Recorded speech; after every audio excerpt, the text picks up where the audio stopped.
Hello friends, welcome to RG Universe. இந்த வீடியோவில் டேஸ்டியான பருப்பு ரசம், தால் ரசம் எப்படி செய்யலான்னு பார்க்கலாம். ஃபஸ்ட்டு ஒரு பவுலில் 2 ஸ்பூன் துவரம்பருப்பு, 1 ஸ்பூன் பாசிப்பருப்பு, கொஞ்சம் தண்ணி இது போட்டு ஒரு 5 நிமிஷம் ஊற வச்சுக்கோங்க. பருப்பு ஊறிச்சு அப்படின்னா சீக்கிரமாக வெந்துடும். ஊறின பருப்பை ஒரு 10 நிமிஷம் வேக வச்சுக்கலாம். நல்லா மசிக்கிற அளவுக்கு நல்லா வேக வச்சு அதை தனியாக எடுத்து வச்சுக்கோங்க. ஒரு பாத்திரத்தில் அரிசி களைஞ்ச தண்ணி இருக்கும், அது கூட ஒரு லெமன் சைஸ் புளி ஊற போடுங்க.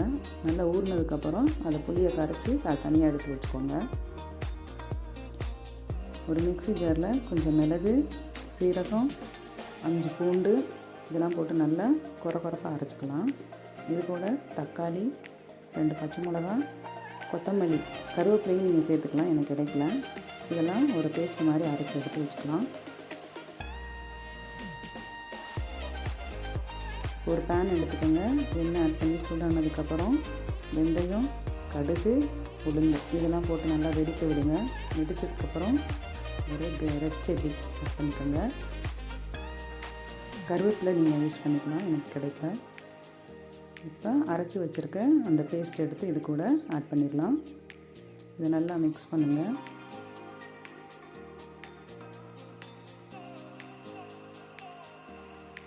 இது கூட சிறிதளவு மஞ்சள்தூள், தேவையான உப்பு இதெல்லாம் போட்டு நல்லா மிக்ஸ் பண்ணுங்கள்.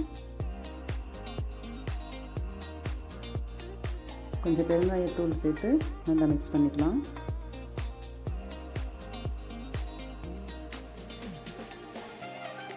ஆல்ரெடி கரைச்சி வச்சுருக்கோம், அந்த புளி கரைசலை ஆட் பண்ணிக்கலாம். இது கூட மசிச்சு வச்சுருக்க பருப்பையும் ஆட் பண்ணிக்கலாம்.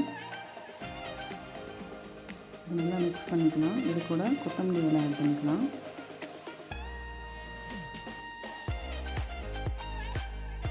மூடி போட்டு ஒரு 5 நிமிஷம் கொதிக்க விடக்கூடாது, நுரை வர்ற வரைக்கும் அதை குக் பண்ணுங்கள்.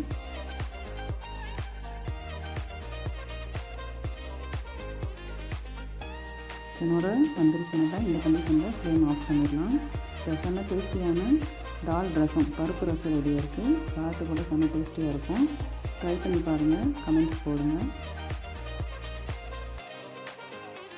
Subscribe my channel RJ universe. மறக்காமல் பெல் ஐக்கானை கிளிக் பண்ணுங்கள். தேங்க்யூ ஃபார் வாட்சிங். தேங்க்யூ.